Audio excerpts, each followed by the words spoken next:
Hello everyone, welcome to the reading room. Today you're going to hear Class 9 Science Chapter 1 Matter in Our Surrounding. As we look at our surrounding, we see a large variety of things with different shape, size, and texture. Everything in this universe is made up of material which scientists have named matter. The air we breathe, the food we eat, stones, clouds, stars, plants, animals, even a small drop of water or a particle of sand, everything is matter. We can also see as we look around that all the things mentioned above occupy space and have mass. In other words, they have both mass and volume. Since early times, human beings have been trying to understand their surrounding. Early Indian philosophers classified matter in the form of five basic elements: the Panchatattva, air, earth, fire, sky, and water. According to them, everything living or non living was made up of these five basic elements. Ancient Greek philosophers had arrived at a similar classification of matter. Modern day scientists have evolved two types of classification of matter based on their physical properties and chemical nature. In this chapter, we shall learn about matter based on its physical properties. Chemical aspects of matter will be taken up in the subsequent chapters. Physical nature of matter. Matter is made up of particles. For a long time, two schools of thought prevailed regarding the nature of matter. One school believed matter to be continuous like a block of wood, whereas the other thought that matter was made up of particles like sand. Let us perform an activity to decide about the nature of matter. When we dissolve salt in the water, the particles of salt get into the spaces between particles of water. This tells us that matter is made up of particles. How small are these particles? For this, we have to perform an experiment. This experiment shows that just a few crystals of potassium permanganate can color a large volume of water about 1000 liters. So we conclude that there must be millions of tiny particles in just one crystal of potassium permanganate, which keep on dividing themselves into smaller and smaller particles. The same activity can be done using 2 ml of Dettol instead of potassium permanganate. The smell can be detected even on repeated dilution. The particles of matter are very small. They are small beyond our imagination. Characteristic of particles of matter. First, particles of matter have spaces between them. In activities 1 and 2, we saw that particles of sugar, salt, Dettol, or potassium permanganate got evenly distributed in water. Similarly, when we make tea, coffee, or lemonade, nimbu pani, particles of one type of matter get into the spaces between particles of the other. This shows that there is enough space between particles of matter. Second, particles of matter are continuously moving. Particles of matter are continuously moving, that is, they possess what we call the kinetic energy. As the temperature rises, particles move faster. So we can say that with increase in temperature, the kinetic energy of the particles also increase. In the above three activities, we observe that particles of matter intermix on their own with each other. They do so by getting into the spaces between the particles. This intermixing of particles of two different types of matter on their own is called diffusion. We also observe that on heating, diffusion becomes faster. The particles of matter have force of attraction between them. This force keeps the particles together. The strength of this force of attraction varies from one kind of matter to another. States of matter. Observe different types of matter around you. What are its different states? We can see that matter around us exists in three different states: solid, liquid, and gases. These states of matter arise due to the variation in the characteristic of the particles of matter. Now let us study about the properties of these three states of matter in detail. Solids have a definite shape, distinct boundaries, and fixed volumes, that is, have negligible compressibility. Solids have a tendency to maintain their shape when subjected to outside force.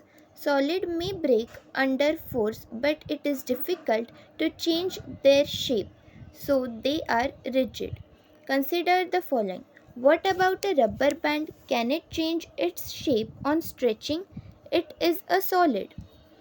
Rubber band change shape under force and regains same shape when the force is removed. If excessive force is applied, it breaks. What about sugar and salt? When kept in different jars, these take the shape of the jar. Are they solid? The shape of each individual sugar or salt crystal remains fixed, whether we take it in our hand, put it in a plate, or in a jar. What about a sponge? It is a solid, yet we are able to compress it. Why?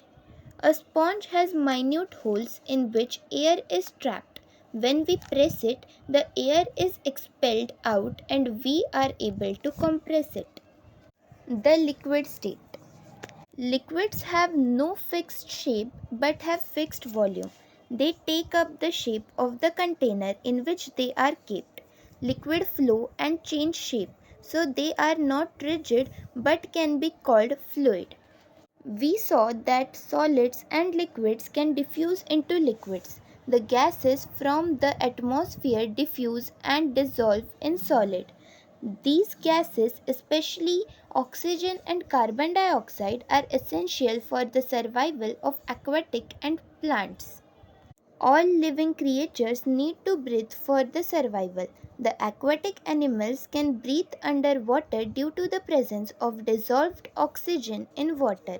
Thus, we may conclude that solid, liquid, and gases can diffuse into liquid. The rate of diffusion of liquid is higher than that of solid. This is due to the fact that in the liquid state, particles move freely and have greater space between each other as compared to particles in the solid state. The gaseous state. Have you ever observed a balloon seller filling a large number of balloons from a single cylinder of gas? Inquire from him how many balloons is he able to fill from one cylinder. Ask him which gas does he have in the cylinder. We have observed that gases are highly compressible as compared to solid and liquid. The liquefied petroleum gas (LPG) cylinder that we get in our home for cooking or the oxygen supplied to the hospital in the cylinder is compressed gas. Compressed natural gas (CNG) is used as fuel these days in vehicles due to its high compressibility. Large volume of a gas can be compressed into a small cylinder and transported easily. We come to know of what is being cooked in the kitchen without even entering there by the smell that reaches our nostrils. How does the smell reach us? The particles of the aroma of food mix with the particles of air spread from the kitchen reach us and even farther away. The smell of hot cooked food reaches us in seconds. Compare this with the rate of diffusion of solid and liquid. Due to high speed of particles and large space between them, gases show the property of diffusing very fast into other gases. In the gaseous state, the particles move about randomly at high speed. Due to this random movement, the particles hit each other and also the walls of the container. The pressure exerted by the gas is because of this force exerted by gas particles per unit area on the wall of container. Can matter change its state? We all know from our observation that water can exist in three states of matter: solid as ice, liquid as the familiar water, and gas as water vapor. What happens inside the matter during this change of state? What happens to the particles of matter during the change of state? How does this change of state takes place? We need answer to these questions, isn't it? First, effect of change of temperature. On increasing the temperature of solid, the kinetic energy of the particles increases. Due to the increase in kinetic energy, the particles start vibrating with greater speed. The energy supplied by heating overcomes the force of attraction between the particles. The particles leave their fixed position and start moving freely. A stage is reached when the solid melts and it is converted to a liquid. The minimum temperature at which a solid melts to become a liquid at the atmospheric pressure is called its melting point. The melting point of a solid is an indication of the strength of force of attraction between its particles. The melting point of ice is 273.15 Kelvin. The process of melting, that is change of solid state into liquid state, is also known as fusion. When a solid melts, its temperature remains same. So where does the heat energy go?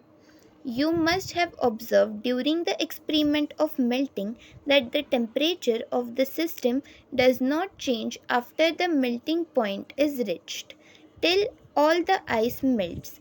This happens even though we continue to heat the beaker, that is, we continue to supply heat. This heat gets used up in changing the state by overcoming the force of attraction between the particles. As this heat energy is absorbed by ice without showing any rise in temperature, it is considered that it gets hidden into the contents of the beaker and is known as the latent heat. The word latent means hidden. The amount of heat energy that is required to change 1 kg of a solid into liquid at atmospheric pressure at its melting point is known as the latent heat of fusion. So, particles in water at 0 degrees Celsius 273 Kelvin have more kinetic energy as compared to particles in ice at the same temperature. When we supply heat energy to water, particles start moving faster. At a certain temperature, a point is reached when the particles have enough energy to break free from the forces of attraction of each other. At this temperature, the liquid starts changing into gas.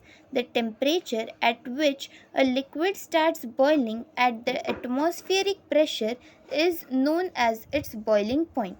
Boiling is a bulk phenomenon.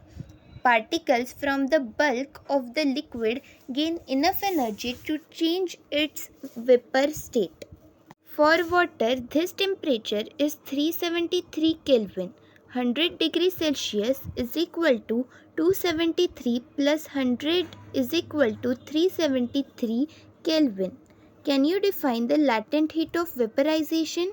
Do it in the same way as have defined the latent heat of fusion. Particles in steam, that is, water vapor at 373 Kelvin or 100 degrees Celsius, have more energy than the water at the same temperature. This is because particles in steam have absorbed extra energy in the form of latent heat of vaporization. Solid state to liquid state by heating, liquid state to gaseous state by heating, gaseous state to liquid state by cooling, and liquid state to solid state by cooling. So we infer that the state of matter can be changed into another state by changing the temperature. We have learned that substances around us change state from solid to liquid and from liquid to gas on application of heat. But There are some that change directly from solid state to gaseous state and vice versa without changing into the liquid state. A change of state directly from solid to gas without changing into liquid state is called sublimation, and a direct change of gas to solid without changing into liquid is called deposition.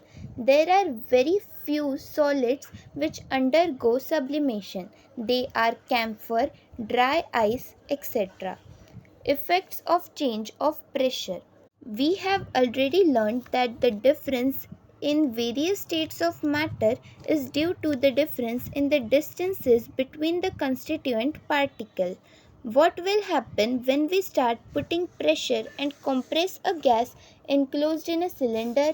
Will the particles come closer?